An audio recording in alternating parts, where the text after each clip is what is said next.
Sebenarnya pendidikan seksual itu sudah perlu dimulai sejak masa balita.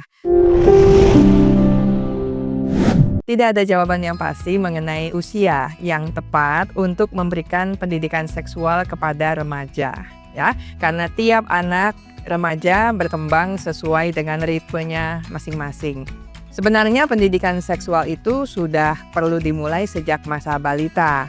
Untuk anak mulai belajar tentang anggota tubuhnya, nama-nama yang tepat, yang benar ya, tentang anggota tubuhnya, terutama yang terkait dengan organ genital. Supaya dia tidak rasa malu atau rasa sungkan dengan anggota tubuhnya sendiri, begitu ya. Karena kalau di masa lalu kan orang tua cenderung menamai bagian-bagian tubuh itu dengan nama-nama yang gak jelas ya. Mestinya kan katakan saja penis gitu kan, lebih bagus memang sesuai namanya begitu kan, ketimbang burung yang berbeda nanti konotasinya dengan makhluk yang lain begitu. Dan juga belajar untuk mengelola anggota tubuhnya ya. Bagaimana dia bisa bersihkan tubuhnya sesudah buang air kecil misalnya, sesudah buang air besar.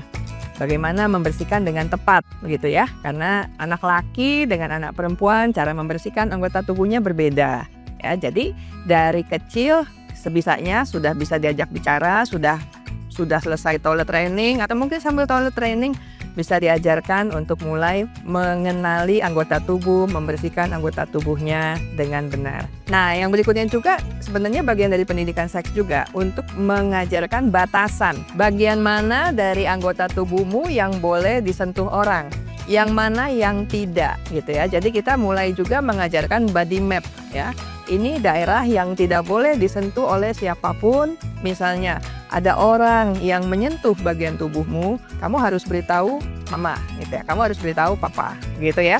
Supaya anak juga mulai punya batasan. Oh, saya ini punya area pribadi yang harus dihargai oleh orang lain. Orang lain tidak boleh sembarangan membuat saya tersentuh ya, atau membuat saya jadi terganggu daerah pribadi saya begitu ya. Bahkan di dokter pun kalau misalnya ada pemeriksaan kesehatan kan dokter nggak sendirian ya, dokter itu harus didampingi oleh perawat. Itu menunjukkan bahwa tindakan medis pun didasari oleh rasa hormat kepada tubuh pasien. Walaupun pasien masih kecil begitu ya, yang sepertinya masih anak kecil. Tidak, di dalam segi medis pun, segi kesehatan sudah diterapkan SOP ya, bahwa tubuh anak-anak pun adalah tubuh yang harus dihargai, tubuh yang harus dijunjung tinggi.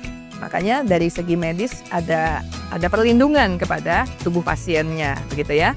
Juga di bagian-bagian lain dari kehidupan anak, termasuk oleh anggota keluarga yang lain gitu ya. Kalau misalnya dia dari kecil sudah dilatih bahwa ini adalah hakmu untuk mengatakan boleh dan tidak boleh. Ini adalah hakmu untuk mengizinkan siapa yang menyentuhnya begitu. Nah, itu dari kecil sudah dilatih begitu kan, sehingga di masa remaja anak sudah lebih terampil dengan bagian itu.